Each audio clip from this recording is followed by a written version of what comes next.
Ahí la idea central del libro es contar qué fue lo que hizo Keynes y el daño que ha causado Keynes con este libro y lo que implica en términos de involución en materia del pensamiento económico. De hecho, Hazlitt decía que todo lo que era nuevo en la teoría general era malo y todo lo que era bueno en realidad era robado, con lo cual no era un libro, digamos, muy interesante desde lo académico, por decirlo de alguna manera, pero sí lo era desde el punto de vista de la política, porque básicamente la teoría general es un panfleto dedicado a políticos ladrones, corruptos y mesiánicos. Y por eso cada vez que encuentren a un político de la peor calaña, siempre va a tener a un keynesiano dándole letra. Es decir, creó las bases para justificar el robo. Entonces, es por eso que donde se aplica el keynesianismo termina generando problemas. Entonces, sin lugar a dudas, el ejemplo más emblemático de aplicación sistemática del keynesianismo es Argentina. Argentina terminó el siglo XIX siendo el país con el PBI per cápita más alto del mundo, como consecuencia de haber adherido a las ideas de Juan Bautista Alberdi.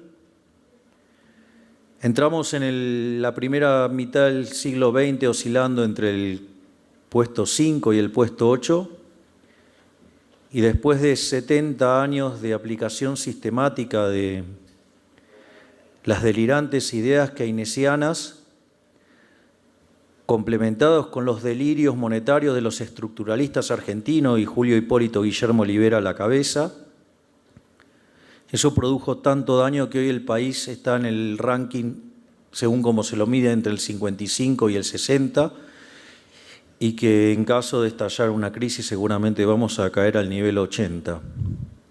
Por lo tanto, es interesante tener claro los daños que ha causado el keynesianismo, o sea, digo, por lo menos para tenerlo en cuenta, y que termina generando problemas que son el remedio es peor que la enfermedad. El libro básicamente tiene 4 partes, y es como voy a tratar de contarlo.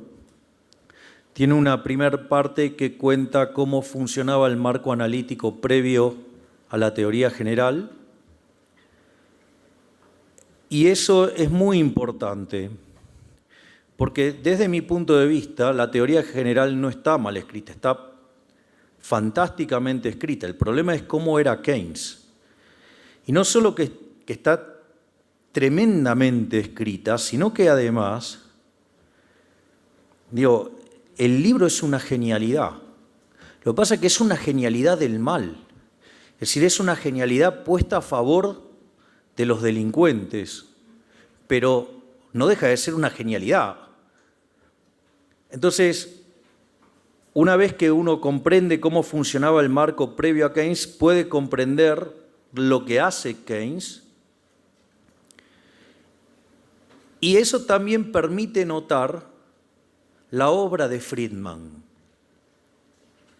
Porque básicamente la obra de Friedman, la obra académica, es un espejo de la obra de Keynes. Lo que hace Friedman es rebatir cada uno de los puntos que levantó Keynes, y eso permite reconstruir el pensamiento pre-Keynes en términos de microfundamentos y en términos intertemporales, lo cual es levantado por Lucas, y en la cuarta parte de la presentación vamos a ver toda la discusión en términos de teoría del crecimiento económico, que en definitiva lo que va a mostrar esa discusión es que el debate los ganaron los austríacos. Lo que pasa es que la forma en la cual se quedaron discutiendo los austríacos quedaron fuera de la mainstream. Entonces ganaron el debate y no se enteraron. O sea, y la realidad es que si los austríacos incorporaran estos elementos que hacen a la teoría moderna del crecimiento económico, tendrían mucho para dar y para dejar una marca muy fuerte en la academia. Esa es la sensación que yo tengo. Pero, digamos, más allá de eso, creo que hay una discusión valiosa y que si los austríacos tomaran ciertas herramientas con las cuales se comunican los neoclásicos, tendrían una victoria histórica en el plano académico. Entonces me parece que es un desafío que vale la pena hacer. Bien, ustedes acá lo que encuentran es el árbol genealógico de la macroeconomía. Este gráfico no es mío, es un gráfico que está en un artículo que se llama The Bixel Connection o la conexión Bixel de Axel Honhofood. No deja de ser interesante cómo plantea el debate macroeconómico. Y lo que uno tiene que comprender es la lógica de los esquemas ahorro-inversión a la Bixel. Básicamente, Bixel trabajaba con una idea de del mercado de bienes y el mercado de dinero. El mercado de bienes sí venía dado por la interacción del ahorro y la inversión.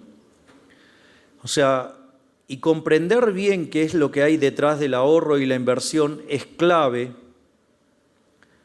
para comprender todo lo que vino después. Básicamente, el sistema es un sistema de índole walrasiana, ¿sí? Donde un sistema de equilibrio general donde se determinan los precios relativos de equilibrio.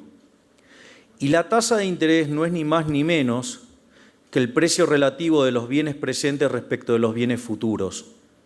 De ahí que uno encuentra que básicamente cuando sube la tasa de interés, que esto significa que los precios de los bienes presentes están por encima de los bienes futuros, si el consumo presente se hizo más caro, entonces ustedes sustituyen el consumo presente hacia el futuro. De ahí que el ahorro aumenta cuando la tasa de interés sube. O sea, no es ni más ni menos que decir el consumo presente está caro, entonces sustituyo hacia consumo futuro. Es una cuestión de sustitución. Y eso, digamos, ustedes en un curso de micro tradicional lo ven con total claridad. Y por otra parte, el tema de la producción, ¿sí? Y que se vincula con la inversión, cuando la tasa de interés baja, uno dice, bueno, la inversión aumenta. Ok, digamos, ¿qué significa que la inversión aumente y porque la tasa de interés bajó? Básicamente es porque los precios futuros son más altos que los bienes presentes. ¿Sí? Entonces, en ese contexto, a ustedes les conviene llevar producción del presente al futuro y eso lo hacen vía inversión. De ahí que la relación entre inversión y tasa de interés sea negativa. Pero lo que es importante notar es que el sistema está basado en lo que se llama un sistema de equilibrio general y que la distinción entre bienes presentes y bienes futuros, ese precio relativo les va a arrojar la tasa de interés. De hecho, todo el sistema va a estar en equilibrio cuando el precio relativo de todos los bienes estén en la misma línea de tasa de interés. Entonces van a tener, porque si no tendrían arbitrajes entre bienes intertemporalmente. Y por otra parte, si ustedes se fijan, Bixel también deriva de la teoría cuantitativa, es decir, en el mercado de dinero se determinaba el poder adquisitivo del dinero. Ahora bien, eso tenía un problema. En teoría monetaria eso se llama el problema de la dicotomía inválida. Básicamente la dicotomía inválida tiene que ver con una inconsistencia entre las funciones de exceso de demanda en el mercado de bienes y lo que es la función de exceso de demanda en el mercado de dinero. Concretamente, las funciones de exceso de demanda en el mercado de bienes, si ustedes van a un texto tradicional de microeconomía, son lo que se llaman homogéneas de grado cero. Es decir, si ustedes duplicaran todos los precios relativos siguen constantes. Consecuentemente, no habría ninguna modificación sobre esas funciones. Sin embargo, la teoría cuantitativa es homogénea de grado 1. Si ustedes duplicaran los precios, la demanda de dinero se duplica y tendrían un exceso de demanda. Entonces vean qué interesante, digamos, que si bien el marco en lo conceptual estaba correctamente planteado y el análisis tenía sentido, tenía un problema de inconsistencia matemática. Porque supongan ahora ustedes que se duplican todos los precios. O sea, parten de una situación de equilibrio, duplican todos los precios. Si ustedes en el mercado de bienes estaban en equilibrio, nada ha cambiado y consecuentemente los n-1 mercados que hace a los bienes están en equilibrio. Por ende, por ley de Walras, ustedes saben que el mercado restante tendría que estar en equilibrio. Sin embargo, como la teoría cuantitativa es homogénea de grado 1, ustedes tienen un exceso de demanda en el mercado de dinero. Por ende, tienen un problema de inconsistencia de grado. Eso es lo que la teoría llamó la dicotomía inválida. Y esa dicotomía fue resuelta por Ludwig von Mises en la teoría del dinero y el crédito, cuando incorpora el dinero dentro de la función de utilidad, con la idea de la utilidad marginal decreciente. Entonces, ustedes ahora el dinero entra en las relaciones de arbitraje de los individuos. Y eso tiene algunas consecuencias muy interesantes. La primera es que el dinero deja de ser neutral. Porque cuando ustedes ingresan el dinero, la utilidad marginal, aun cuando todos recibieran las mismas cantidades de unidades monetarias, todos tienen preferencias distintas, con lo cual, digamos, la van a valorar de distinta manera y por ende van a estar modificando las relaciones de ahorro e inversión y por ende, digamos, van a estar alterando la estructura de capital, o sea, van a estar haciendo lío cuando metan dinero, o sea, desde afuera del sistema. Y ni les cuento si además el dinero no entra de manera igualitaria a todos, sino que además entra por un canal. Con lo cual empieza a haber lo que se llama el efecto Cantillon, ¿no? O Hume-Cantillon, que digamos, o sea, se produce una redistribución del ingreso y todavía hacen muchísimo más daño.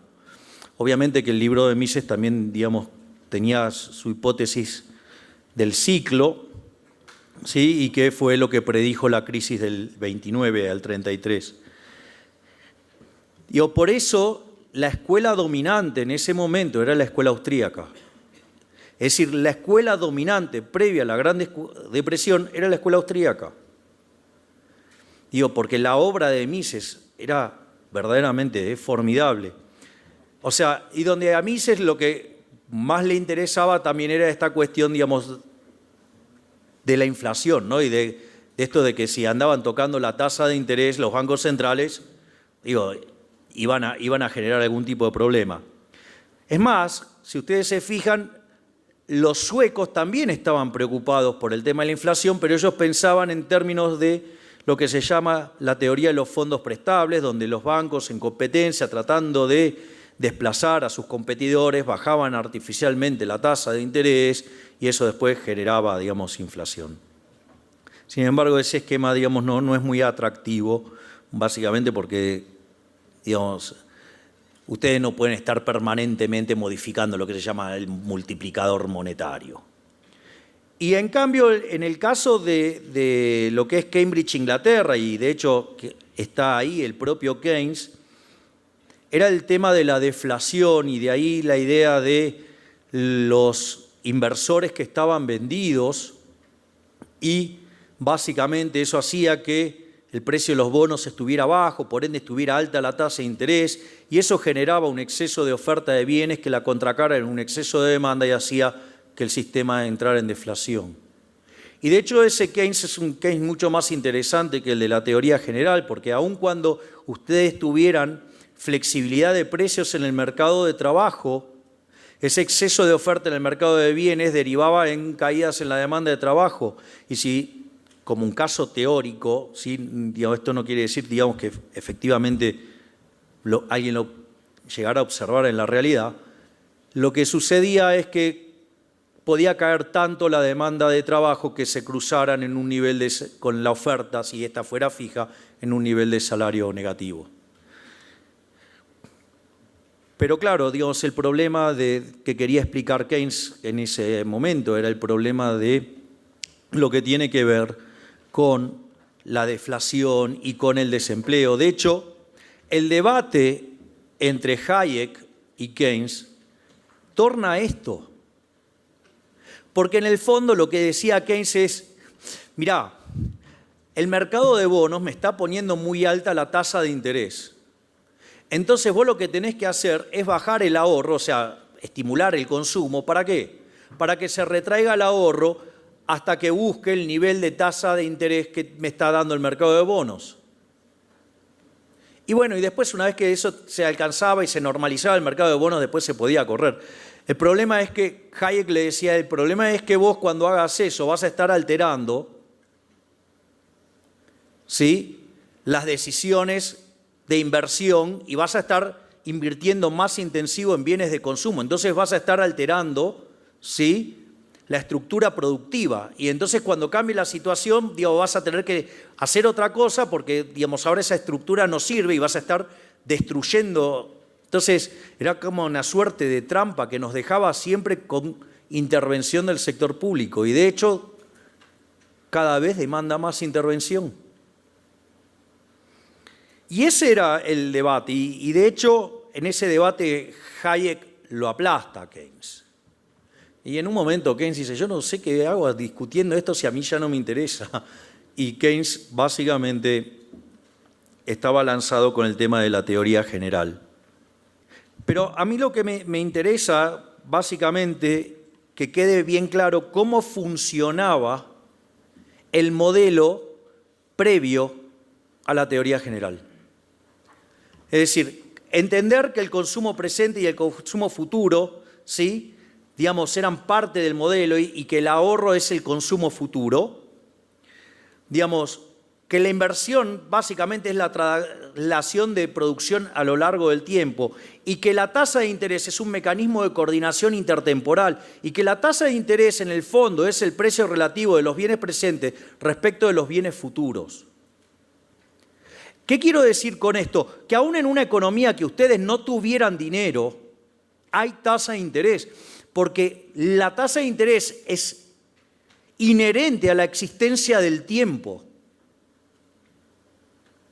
Es decir, este es un punto clave, determinar y tener claro que en el mercado de bienes se determina la tasa de interés y que es un precio relativo de bienes presentes respecto a los bienes futuros y que eso es lo que le da intertemporalidad al modelo. Y por otro lado, en el mercado monetario, ustedes lo que determinan es el poder adquisitivo del dinero. De ahí, digamos, que uno comprende, digamos, la frase de Friedman, ¿sí?, cuando dice, la inflación es siempre y en todo lugar un fenómeno monetario. Cuando ustedes emiten dinero por encima de la demanda, el poder adquisitivo del dinero cae. Consecuentemente, ustedes necesitan mayor cantidad de unidades monetarias para comprar los mismos bienes. Y obviamente, digamos, entonces tenemos determinación de la tasa de interés en el mercado de bienes, determinación del poder adquisitivo del dinero en el mercado de dinero. Eso es lo que hay que comprender. Entonces, cuando yo tenga una tasa de interés por encima del nivel de equilibrio, o lo que también se llama tasa natural o tasa vixeliana, yo voy a tener un exceso de oferta de bienes, voy a tener un exceso de demanda de dinero y por ende, digamos, voy a tener tendencia a que los precios caigan. Y cuando la tasa de interés esté por debajo del nivel natural, voy a tener un exceso de demanda de bienes, voy a tener un exceso de oferta de dinero y voy a tener que los precios van a subir. Eso es cómo funcionaba el marco analítico previo. Y en este marco analítico, el ahorro era un elemento sumamente importante porque era la base sobre la cual la economía crecía, porque el ahorro era lo que financiaba la inversión y esa inversión permitía acumular capital y el incremento en el stock de capital per cápita elevaba los salarios reales. Después hay todo un problema de la discusión, digamos, del formato de la función de producción, si tiene rendimientos crecientes, si todo ese tipo de cuestiones, o son los rendimientos marginales son decrecientes, y esa discusión ahí empiezan a tallar muchos problemas de índole matemática. Y después, la dicotomía inválida y el debate entre Keynes y Hayek, ya se los mencioné. Lo que quiero mostrar es la cantidad de aberraciones que hace Keynes en su libro. O sea, lo primero es, Keynes no era liberal. Keynes es una persona que apoyó al fascismo, él apoyó a Hitler, él apoyó a Mussolini. Digamos, él viajó a Rusia, a la Unión Soviética, y cuando vuelve en 1925 escribe 3 ensayos, y en uno de ellos, que es sobre la Unión Soviética, él dice que el sistema que implementaron es el ideal. El único problema que él veía con ese sistema es que había sido aplicado con la violencia propia de los judíos, con lo cual además era antisemita. Y claramente, digamos, él era partidario de estos sistemas totalitarios. Y vean esta frase, digamos, que está en el prólogo, en el prefacio de la edición en alemán.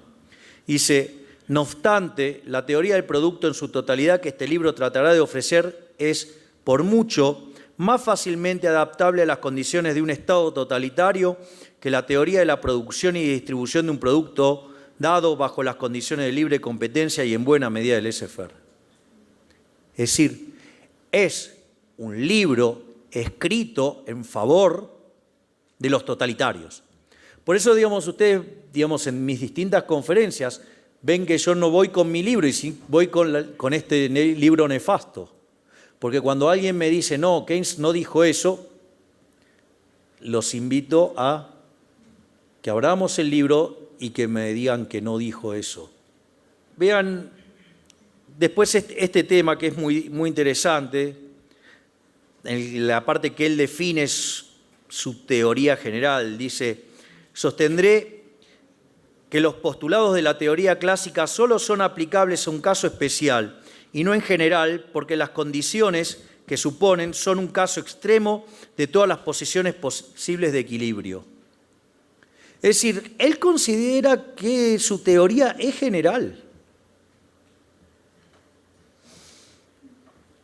y que el conocimiento que había hasta ese momento era un caso particular dentro de su teoría.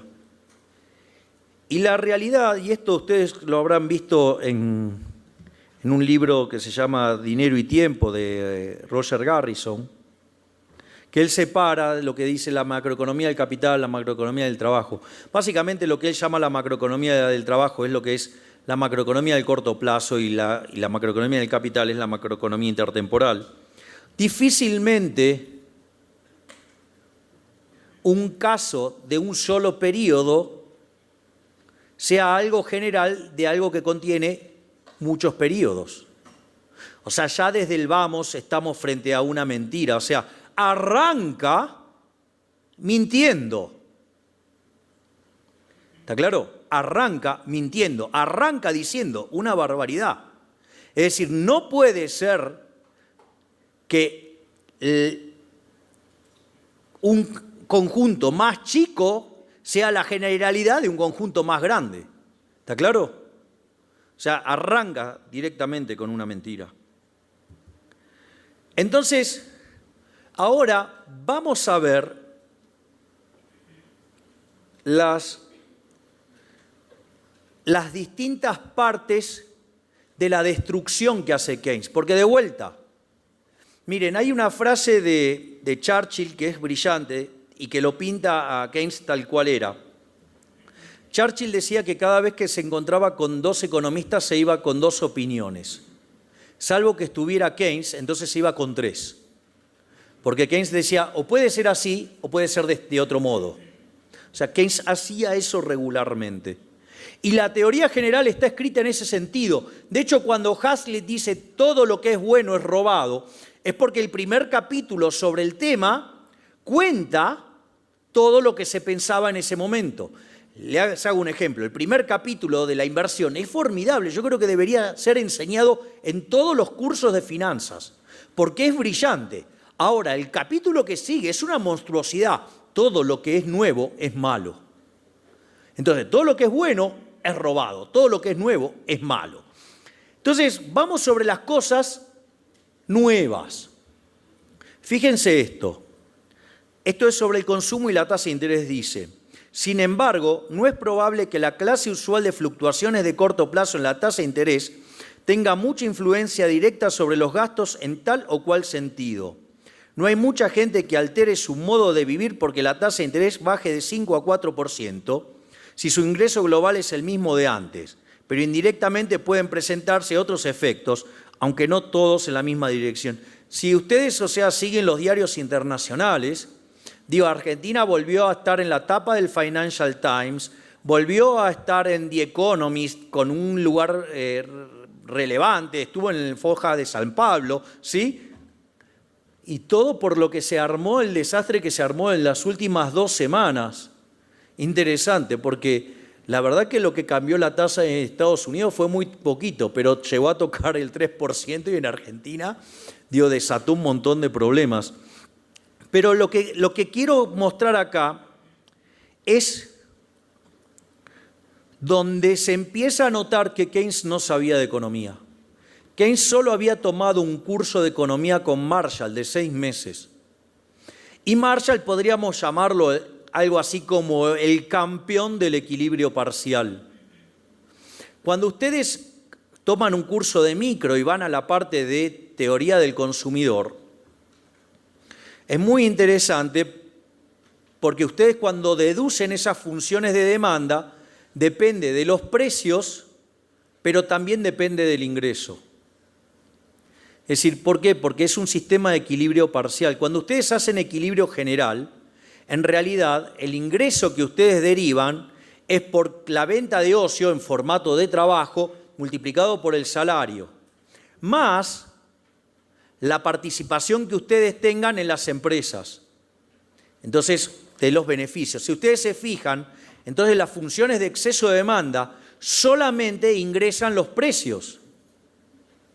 No tiene sentido que entre la definición de ingreso. ¿Por qué? Porque está contenida en sus tenencias de acciones de empresas, por lo cual entra el precio de los bienes de esas empresas y los precios de los factores que contrata, y también, entra en el precio del factor que ustedes están vendiendo. Consecuentemente, en equilibrio general, que es el mismo campo de aplicación de la macroeconomía, pero con microfundamentos, en esas funciones solamente entran precios, no entra el ingreso. Pero como Keynes solo había tomado un curso con Marshall, diseña una función que depende, por el momento, de los precios y el ingreso. Y como dice que el consumo no se ve afectado por la tasa de interés, hace volar ese precio relativo y deja una función de consumo en función del ingreso. ¿Y por qué esto es importante? Porque a partir de esa monstruosidad aparece el multiplicador keynesiano. El multiplicador keynesiano es una suerte de milagro de la multiplicación de los panes. Y de hecho, fíjense que dice, dejamos sentado en el capítulo 8 que la ocupación solamente puede aumentar pari passu con la inversión. Ahora podemos llevar esta idea un poco más lejos porque en circunstancias dadas puede establecerse una relación definida que llamaremos multiplicador entre los ingresos y los gastos de inversión y sujeta a ciertas simplificaciones entre la ocupación total y la ocupación directamente dedicada a inversiones. Este nuevo paso es parte integrante de nuestra teoría de la ocupación, ya que dada la propensión a consumir, establece una relación precisa entre la ocupación y el ingreso agregado y la tasa de inversión. ¿Qué es lo que tenemos acá? Acá, supongamos lo siguiente, el ingreso igual a la demanda y la demanda compuesta de 80 de consumo y 20 de inversión. Si esa relación, como dicen los keynesianos, fuera estable, uno podría decir que el consumo es el 80% del ingreso.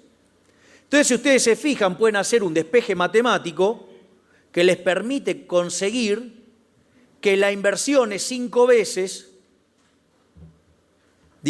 multiplicado por 5, les da el ingreso. Y esto es tremendo. ¿Por qué es tremendo? Porque no va a faltar el trasnochado que diga, bueno, hagamos gasto público y llevemos el gasto público de 20 a 40. Entonces, si el multiplicador es 5, ahora el ingreso va a ser 200. Y el consumo va a ser 160. Lo cual parece maravilloso si no fuera una estupidez del tamaño de una casa. ¿Por qué? Porque cuando ustedes quieran llevar la inversión a 20, como la economía produce de 20 a 40, como la economía produce 100, el consumo se va a derrumbar a 60. Y si ustedes eso además lo financian con emisión monetaria, van a generar un despiole de inflación, van a redistribuir el ingreso, van a generar ahorro forzoso, ¿para qué? Para sostener ese nivel de inversión, que además está asignado a cualquier lado. Es decir, una monstruosidad. Nada bueno de eso puede salir. Pero imagínense ustedes contando esta historia y cuando viene un keynesiano buenista diciendo, es que vos odiás a la gente, vos querés hundirle el consumo a la gente, cuando en realidad yo le estoy proponiendo que pase a consumir 160. Claro, no tienen chance de ganar la discusión. Si ustedes están comparando el mundo real contra el mundo de los elefantes rosa lunares verdes que flotan a 50.000 metros de altura. Claro, no hay forma. Es decir, pero ese error conceptual de Keynes de confundir el equilibrio general con el equilibrio parcial, tomar una función de equilibrio parcial, extraponerla al equilibrio general, deriva en el multiplicador keynesiano, que no es ni más ni menos que una violación de la restricción física. O sea que en el fondo, priceada es la restricción de presupuesto. Por eso genera el milagro. De ahí, digamos, esa frase que usé algunas veces. Cuando está un político y tiene un problema y quiere, digamos, llama a un economista keynesiano y a un libertario. Entonces, el político les pide un diagnóstico a los dos les dan el diagnóstico, todo. Y después le dice, bueno, ¿qué hago? ¿No? Porque son hombres de acción. Entonces el keynesiano le dice, mire, usted con el gasto público tiene en sus manos el milagro de la multiplicación de los panes. Malditos los productores de pizarrón que los hacen tan chicos que no permite ver la magia del gasto público. ¿Y qué le dice el libertario? El problema sos vos, tómatela. ¿Y a quién va a contratar? Al keynesiano. Por eso andan dando vueltas por todos lados, porque justamente dicen lo que los políticos quieren escuchar. Pero no es ni más ni menos que una mentira. El multiplicador es una mentira que parte de la extrapolación de un ejercicio de equilibrio parcial a una situación de equilibrio general, con lo cual es un desastre y viola la restricción del presupuesto. Es decir, en el fondo le están vendiendo humo. Pero como si todo esto fuera poco, bajo esa lógica, el despilfarro es buenísimo. Si lo que hay que hacer es gastar acá. Entonces, fíjense, y él lo dice explícitamente. Dice, si se acepta esto, el razonamiento anterior demuestra cómo los gastos ruinosos de préstamos pueden, no obstante, enriquecer al fin y al cabo a la comunidad.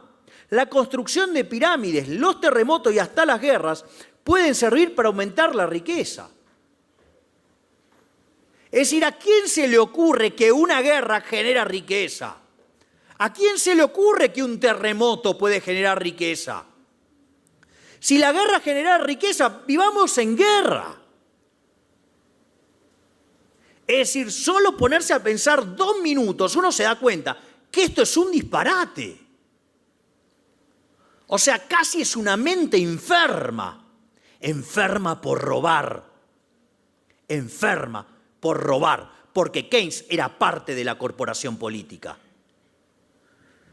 Ahora entramos a la cuestión del ahorro, la inversión y la decisión individual. Es decir, acabamos de destrozar la intertemporalidad en el sendero de consumo. Ya ahora no hay consumo presente, consumo futuro. ¿Qué es esa pavada de pensar en el largo plazo? Si total en el largo plazo para Keynes estamos todos muertos. Entonces ahora tenemos una función de consumo de un solo periodo. Y el ahorro en realidad es un residuo. Entonces, ¿qué es lo que dice en materia de ahorro, inversión y decisión individual? Porque ahora ya reventamos la función de ahorro, ahora vamos por la de inversión, dice. La única cura radical para la crisis de confianza que aflige en la vida económica del mundo moderno sería no permitir al individuo que escogiera entre consumir su ingreso y ordenar la producción de bienes de capital, que aun cuando se basen en pruebas precarias, le impresionan como la inversión más halagüeña que esté a su alcance. Es decir, Keynes no quiere que la gente elija qué consumir y qué ahorrar, y en función de cómo ahorra, ordenar la producción. Si era un totalitario. Y sigue. Es más, fíjense esto, dice, las consecuencias de la teoría expuesta son moderadamente conservadoras en otros aspectos, pues bien indica la importancia vital de establecer ciertos controles centrales en asuntos que actualmente se dejan casi por completo en manos de la iniciativa privada. Hay muchos campos de actividad a los que no afecta. El Estado tendrá que ejercer una influencia orientadora sobre la propensión a consumir a través de un sistema de impuestos, fijando la tasa de interés y quizás por otros medios. ¿Saben que es por otros medios, no? Por la fuerza. Entonces, quiere fijar la tasa de interés, quiere redistribuir el ingreso para modificar la propensión marginal a consumir. El tipo quiere meter la mano adentro del sistema a lo que sea. Es decir, por eso, digamos, es bastante extraño que haya gente que diga que esto es de liberal.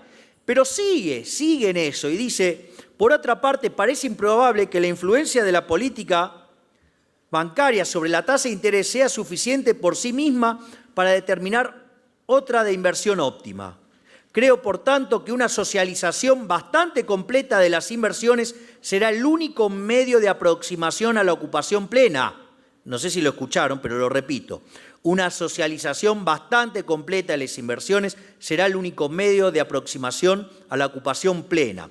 Aunque esto no necesita excluir cualquier forma, la transacción o medio por los cuales la autoridad pública coopere con la iniciativa privada. Esto es muy interesante porque miren cómo empieza a mostrar un rasgo fascista en la transición hacia el sistema socialista pleno, ¿no? Pero fuera de esto, no se aboga por un sistema de socialismo de Estado que abarque la mayor parte de la vida económica de la comunidad. No es la propiedad de los medios de producción lo que conviene al Estado asumir. Si éste es capaz de determinar el monto global de los recursos destinados a aumentar esos medios y la tasa básica de remuneración de quienes los poseen, habrá realizado todo lo que corresponde. O sea, fascismo puro. Decirle qué tienen que producir, cómo lo tienen que producir, qué precios cobrar y cuánto ganar. Entonces, digo, ¿qué rol tiene el empresario? Digo, ¿qué es la propiedad? No tiene ninguna propiedad. Es falsa la propiedad, si no está tomando ninguna decisión. Entonces, ahí ustedes tienen la base del fascismo. Y sigue, y dice, además, las medidas indispensables de socialización pueden introducirse gradualmente sin necesidad de romper con las tradiciones generales de la sociedad. Es decir, llegar al socialismo de a poquito. De hecho, digamos, en alguna charla he hablado de si ustedes quieren cocinar a un sapo. O sea, ustedes si quieren cocinar a un sapo, no tiran al sapo en el agua caliente porque salta. Entonces, ¿qué hacen? Lo ponen en agua fría y lo ponen a calentar. Cuando el sapo se quiere dar cuenta, es boleta. O sea, así de fácil. Es esto. Lo dice Keynes, no lo digo yo, digamos, está en el texto. Es decir, el texto se deja sentadas las bases para ir a un sistema comunista. ¿Qué es lo que acaba de hacer Keynes? Acaba de romper la relación causal entre ahorro y tasa de interés e inversión y tasa de interés. De ahí los animal spirits, o sea, invierten porque invierten. De esa manera, ahorro e inversión lo que va a hacer es determinar el nivel de ingreso. Y determinado el nivel de ingreso, se determina la demanda de trabajo. Y determinada la demanda de trabajo, dada una oferta de trabajo, lo que ustedes van a determinar es el nivel de salario. Si me voy a ir hacia adelante, y a partir de ahí van a poder determinar los precios, rompiendo con toda la tradición previa. Es decir, ustedes habrán visto, ¿sí?, cuando estudiaron Menger, que después von Wieser le pone el nombre, a lo que se llama principio de imputación, que son los precios los que determinan los costos, y no al revés. Miren lo que dice Keynes. Dice, el nivel particular de precios en una rama individual concreta depende en parte de la tasa de remuneración de los factores productivos que entran en su costo marginal y en parte de la escala de producción. No hay motivos para modificar esta conclusión cuando pasamos a la industria en conjunto. El nivel general de precios depende en parte de la tasa de remuneración de los factores productivos que entran en el costo marginal y en parte de la escala de producción como un todo, es decir, del volumen de ocupación. Fíjense que ahora los precios van a venir determinados ¿cómo? Con el famoso markup sobre los costos. Fíjense que antes la inflación, ¿de quién era la culpa? La culpa de la inflación antes era del gobierno. ¿Por qué? Porque la inflación tenía que ver con la pérdida de poder adquisitivo del dinero. Y el poder adquisitivo del dinero cae en la medida que el Banco Central emite más de lo que se demanda. Es decir, la culpa era ¿de quién? La culpa era del propio gobierno y del Banco Central. Ahora, la culpa de la inflación es de los trabajadores y de los empresarios. ¿Se dan cuenta? Quita la culpa sobre los políticos y se la transfiere a los trabajadores y a los empresarios. Y de ahí que cuando quieren bajar la inflación, ¿qué hacían? Estigmatizaban a sindicalistas, estigmatizaban a empresarios y los perseguían. ¿Para qué? Para sacarse de encima la culpa que corresponde a ellos. Y de ahí que la inflación es un fenómeno multicausal. Toda una porquería, es todo funcional a los políticos. Entonces, fíjense cómo va trastocando todo el análisis. Ahora, en el mercado de bienes se determina el ingreso, ese ingreso determina la demanda de trabajo, que con la oferta de trabajo determina el salario nominal, y con un markup sobre los costos determina los precios. Y la pregunta es, ¿y la tasa de interés? Bueno, la tasa de interés la determina en el mercado monetario. Digo que son las que pasé recién. Si ustedes se fijan, fíjense, la última parte dice la preferencia por la liquidez es una potencialidad o tendencia funcional que fija la cantidad de dinero que el público guardará cuando se conozca la tasa de interés, de tal manera que si R la tasa de interés, M la cantidad de dinero y L la función de preferencia por la liquidez, tendremos que la oferta de dinero es igual a la demanda de dinero que depende de la tasa de interés. Es decir, pasa a determinar la tasa de interés en el mercado de dinero. Algo así como determinar el precio de las bananas en el mercado de autos. Lo cual es un disparate. Ahora, ese disparate es como muchos bancos centrales hacen política monetaria. Porque ¿qué controlan en general los bancos centrales? La tasa de interés. ¿De dónde sale eso? Del keynesianismo. Por eso cuando dicen en Argentina, no, el Banco Central es monetarista. No, no es monetarista. Porque controla la tasa de interés. Si controla la tasa de interés, el señor Milton Friedman se pondría de la cabeza. Porque, digamos, hablaba de controlar agregado monetario, no de andar controlando precios. Que encima es peor, porque es controlar un precio de características intertemporales. Que para conocerlo, habría que conocer la utilidad marginal de los bienes presentes para todos los bienes, la utilidad marginal de todos los bienes futuros, ese cociente para, digamos, mapearlo con la tasa de interés, que además se debe igualar a la productividad marginal del trabajo neta de la depreciación con un mundo de capital heterogéneo. O sea, yo creo que ni Copperfield puede conocer ese dato. Es decir, ¿cómo va a ser el Banco Central para determinarlo correctamente? Yo creo que a veces, si Hayek, se levantara de su tumba y volviera a escribir La fatal arrogancia, cuando mirara a algunos políticos, básicamente escribiría varios tomos de la misma. O sea, por ejemplo, nosotros en Argentina tenemos a un delirante que se llama Levi Yeyati, o sea, que le encanta la intervención. Él está planificando la Argentina en los próximos 30 años. O sea, nos dice qué vamos a comer, qué producir, qué tenemos que estudiar, a qué hora nos tenemos que levantar, a qué hora nos tenemos que acostar. Yo creo que si lo conoce, la fatal arrogancia tiene 30 tomos. Entonces, fíjense que Keynes acaba de destrozar todo el sistema y que ahora la virtud no es el ahorro, sino que la virtud es gastar. La virtud es el despilfarro. Y cuando aparece la inflación, no es culpa de los políticos. Es culpa de trabajadores y empresarios. O sea, ¿qué más quiere un político? Le dice, gastá como loco y si hay algún problema, la culpa es de otro. Pero es fabuloso.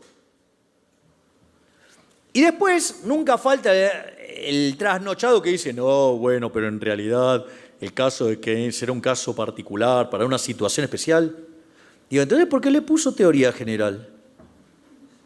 ¿No? O sea, si era un caso particular, y él lo dice al inicio, en el capítulo 1 y lo dice en el capítulo 23. Pero hay otros que tratan de ser un poquito más sofisticados, le toleran a Keynes ese desliz y dicen, bueno, pero en realidad Keynes lo que quiso decir es que esto era una corrección para el ciclo. Entonces, veamos qué decía Keynes para el ciclo. Dice, así, el remedio del auge no es una tasa más alta de interés, sino una más baja. A ver si se escuchan. O sea, está en auge la economía y él lo que dice es que no hay que subirla, sino que hay que bajarla más. Dice, porque esto puede hacer que perdure el llamado auge. El remedio correcto para el ciclo no puede encontrarse en evitar los auges y conservarnos así en semidepresiones permanentes, sino en evitar las depresiones y conservarnos de este modo en un cuasi auge continuo. Era, dale gas siempre, dale rosca siempre. ¿Qué más quiere un político? Es gastar. Baja la tasa, dale rosca. Bueno, si hay algún problema será culpa de empresarios y trabajadores. O sea, yo, no sé si se dan cuenta, pero es un delirio. O sea, yo no sé si este hombre, consumía ácido lisérgico en grandes escalas. O sea, porque verdaderamente es un delirio total. O sea, y es más, también habla del crecimiento. ¿Cómo funcionaba el crecimiento previo a Keynes? Ustedes ahorran, ese ahorro financia la inversión, esa inversión aumenta el stock de capital per cápita y el producto per cápita aumenta. Piensen en el caso de Robinson Crusoe en la isla. Robinson Crusoe en la isla, si quiere consumir, lo primero que tiene que hacer es laburar. Tiene que agarrarse, tiene que trepar a la palmera y bajarse los cocos. Porque si no, no morfa, está claro, ¿no? O sea, ¿puede Robinson Crusoe consumir algo si no baja los cocos de las palmeras? No. Y si quisiera hacer otra cosa, ¿qué tiene que hacer? Y tiene que ahorrar algunos cocos, ¿sí? ¿Para qué? Para hacerse una escalera y mientras que, desahorra esos cocos, va haciendo la escalera y eso le permite después, con una escalera, que le podría también salir mal, bajar más cocos. Y si le sale bien, entonces va a bajar más cocos, entonces va a poder ahorrar, ¿sí? Y entonces después se va a poder hacer una red, entonces va a poder diversificar su consumo y va a poder consumir pescado y después, podrá hacerse una choza y después todo lo que quieran. Pero la base es el trabajo y el ahorro. ¿No? Para Keynes no. A ver, veamos qué dice Keynes. De este modo, nuestro razonamiento lleva a la conclusión de que, en las condiciones contemporáneas, el crecimiento de la riqueza, lejos de depender de la abstinencia de los ricos, como generalmente se supone, tiene más probabilidad de encontrar en ella un impedimento.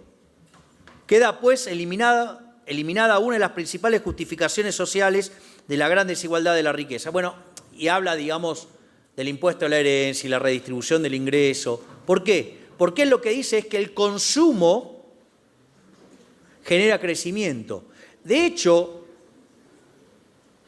nosotros en Argentina teníamos a una señora que era presidente y decía, no, porque cuando ustedes aumentan el consumo, ese consumo genera un aumento del ingreso, ese aumento del ingreso, aumento de la inversión, y eso de vuelta genera aumento del consumo. Un delirio. Claro, le hablaba un doctor en economía de la Universidad de Buenos Aires que se llama Axel Kicillof, un keynesiano, un delirante. Es más, cuando se fue ese delirante, llegó un nuevo gobierno en Argentina que supuestamente venía a cambiar,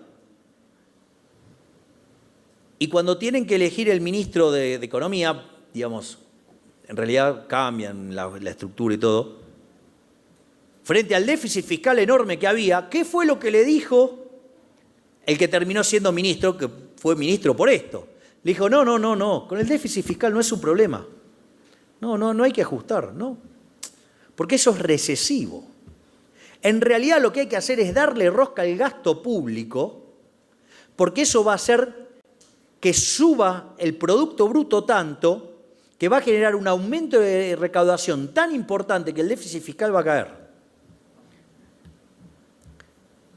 ¿Saben cómo está el déficit fiscal en Argentina, no? Creciendo. Bueno, y después, o sea, es para reírse un rato sobre la generalidad y la teoría general y esas cosas. Entonces, esa es la aberración que generó Keynes. Ahora la virtud es el derroche, y si algo sale mal, es culpa de empresarios y trabajadores. Es una belleza. Básicamente, Friedman hace una revolución, que es destruir cada una de las contribuciones de Keynes. La obra de Friedman es una obra espejo de la obra de Keynes. Digo, y en el medio se lleva puesto a los keynesianos, obvio. ¿Por qué? Porque los keynesianos tomaron la peor de las versiones de Keynes. Es decir, digamos, usaron todas las hipótesis extremas. O sea, Keynes era complicado, pero no era estúpido, ¿no? O sea, vendría a ser ese el punto.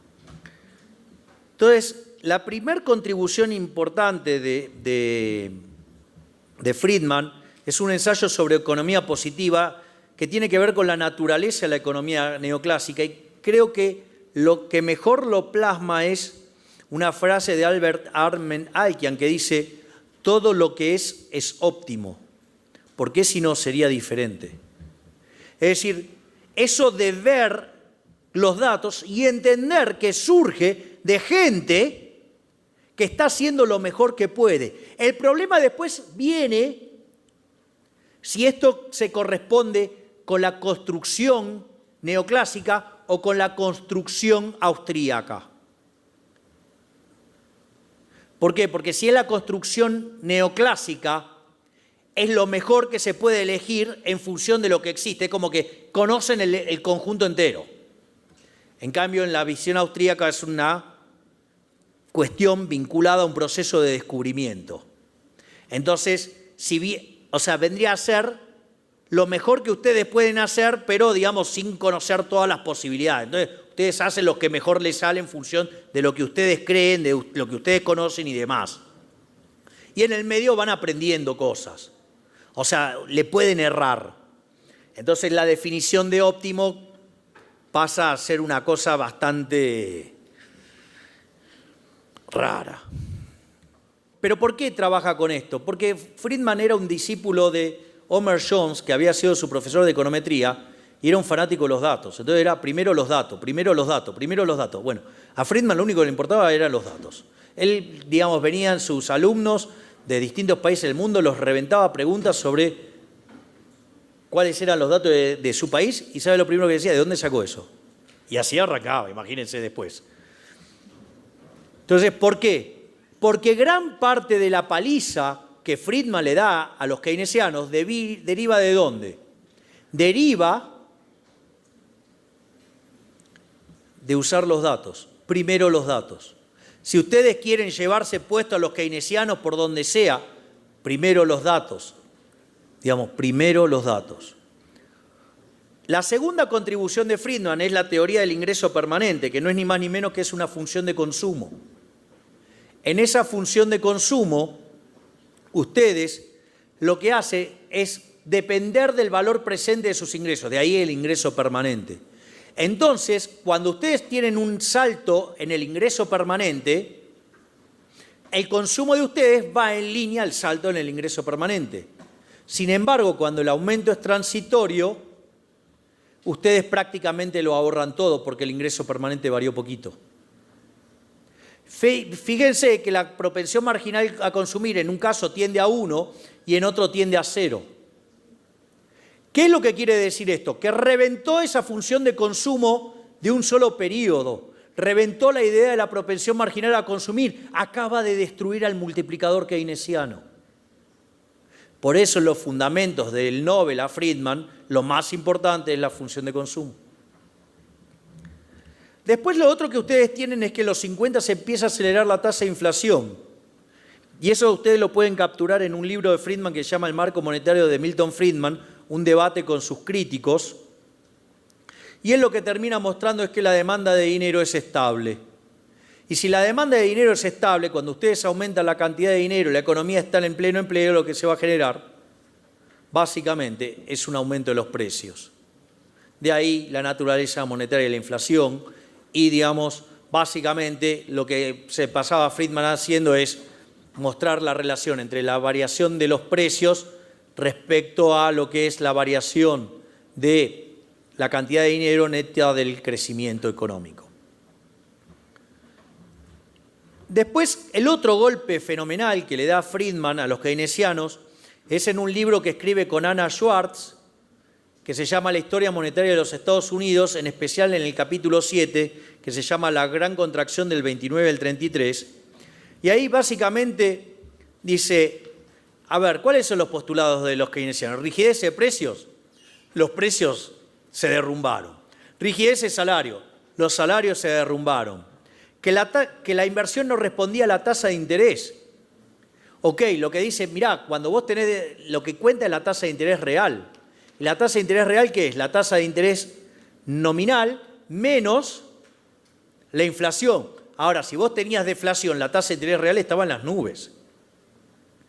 Y después, otra cosa que rescata es que, en rigor, la Gran Depresión, lejos de ser una situación en la cual la política monetaria no era efectiva, termina demostrando que todos los errores cometidos por la Reserva Federal son lo que amplificaron la crisis y que, lejos de documentar que la política monetaria no era efectiva, sino que era todo lo contrario, porque la crisis, digamos, fue amplificada, si ustedes quieren, por el mal desempeño de la Reserva Federal. Siempre recomiendo, digamos, que lean en paralelo el trabajo sobre la Gran Depresión de Rothbard, que va sobre los fundamentos de por qué se genera la crisis del 29, y en lo que es la historia oficial en la economía neoclásica, que es el capítulo 7 de Friedman y Schwartz, en la historia monetaria de los Estados Unidos, que es los errores de política económica que amplificaron la crisis. Y otro tema muy importante es el rol de los tipos de cambio, porque una de las cosas que muestra es que aquellos países que tuvieron tipo de cambio flexible emitieron, devaluaron y no tuvieron problemas como tuvieron los que tenían tipo de cambio fijo. Una vez acomodada toda esta paliza de Friedman a los keynesianos, y donde Friedman le decía, bueno, el problema de ustedes es que no tienen ecuación de precios, aparece un trabajo en 1958 de Phillips que muestra una relación entre la tasa de variación de los salarios nominales y el desempleo. Lipsey, en el año 60, partiendo del capítulo 21 de la teoría general, que dice que los precios son un markup sobre los costos salariales, termina derivando una relación, entonces ahora, entre variación de precios contra desempleo. Y ahí aparece esa relación negativa entre inflación y desempleo que se estudia en los cursos tradicionales de macroeconomía, pero no es la curva que originalmente presentó Phillips, sino que es la conversión que hace Lipsey y que en ese mismo año Samuelson y Solow testean y publican en el American Economic Review y hacen este cálculo de la tasa de sacrificio, cuánta inflación hay que soportar para básicamente tener menos desempleo. Y en el año 68, esto, digamos, es destrozado por Milton Friedman con la hipótesis de la curva de Phillips aumentada por inflación. Básicamente, lo que dice Friedman es, bueno, ustedes, o sea, ok, si los agentes tienen expectativas adaptativas, en realidad ustedes le dan rosca a la emisión monetaria, ¿sí? Entonces los precios empiezan a subir. Entonces, ¿qué es lo que ven los empresarios? Que su precio está subiendo, entonces creen que los salarios reales están bajando, entonces salen a contratar trabajadores para aumentar la producción. Y cuando se quieren hacer de esos trabajadores, los trabajadores ven que están siendo demandados y como tienen que irse de un trabajo al otro, ¿qué piden? Más salarios. Porque están creyendo que están subiendo los salarios y no los precios, porque los precios vienen con expectativas adaptativas, es decir, mirando el futuro. Entonces los agentes hacen transacciones en precios falsos y transitoriamente la tasa de desempleo cae. Ahora, cuando todos los agentes se dieron cuenta que el Banco Central los engañó, corrigen a la nueva tasa de emisión monetaria y por ende a la nueva inflación, entonces ustedes se quedan con el mismo nivel de desempleo con una inflación más alta. Con lo cual desaparece el trade-off de largo plazo. Hay trade-off de corto y no hay trade-off de largo. ¿Y qué es lo que hace Lucas? Lucas lo que hace es desarrollar el modelo de expectativa racional y dice, ustedes no pueden, digamos, estar engañando todo el tiempo a la gente va a aprender, ¿sí? Entonces, dice, cuando los agentes conocen la regla monetaria, si el Banco Central modifica la regla monetaria anunciándolo, ¿y qué va a pasar? Y no va a caer el desempleo, van a directamente ir a un nivel de inflación más alto. Y si el Banco Central engañara a los agentes, es decir, en expectativas racionales hay trade-off. ¿Cuándo? Cuando el Banco Central engaña a los agentes, anuncia una regla monetaria y hace otra cosa. Entonces, si emite más de lo que anunció, transitoriamente, ¿qué pasa? Hay trade-off. Sin embargo, cuando los agentes aprenden, ¿qué pasa? Automáticamente vuelven al nivel de pleno empleo. Y si el Banco Central intentara usar recurrentemente el engaño, mientras que en la hipótesis aceleracionista ustedes podían mantener la tasa de desempleo debajo de la tasa natural, lo que dice el modelo de Lucas es, no, eso es inviable, porque cuanto más rosca le den, los agentes van a asociar esas nuevas oleadas de emisión con nuevos intentos de engaño por parte del central y por ende cada vez le va a rendir menos.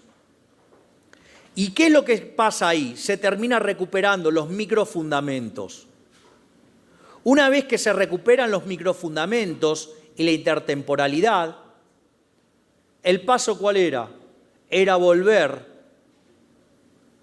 al programa de investigación de Adam Smith. El origen, digamos, formal de nuestra ciencia. Es decir, la investigación sobre la naturaleza y las causas de las riquezas de las naciones. Es decir, el crecimiento económico. Y ahí es cuando Lucas empieza a reexaminar toda la teoría del crecimiento que en el 85-86 con Romer y Lucas deriva en la teoría moderna del crecimiento endógeno. En definitiva, los que ganaron el debate, ya que volvió la intertemporalidad y volvió los microfundamentos, en el fondo han sido los austríacos. Eso es todo. Muchas gracias.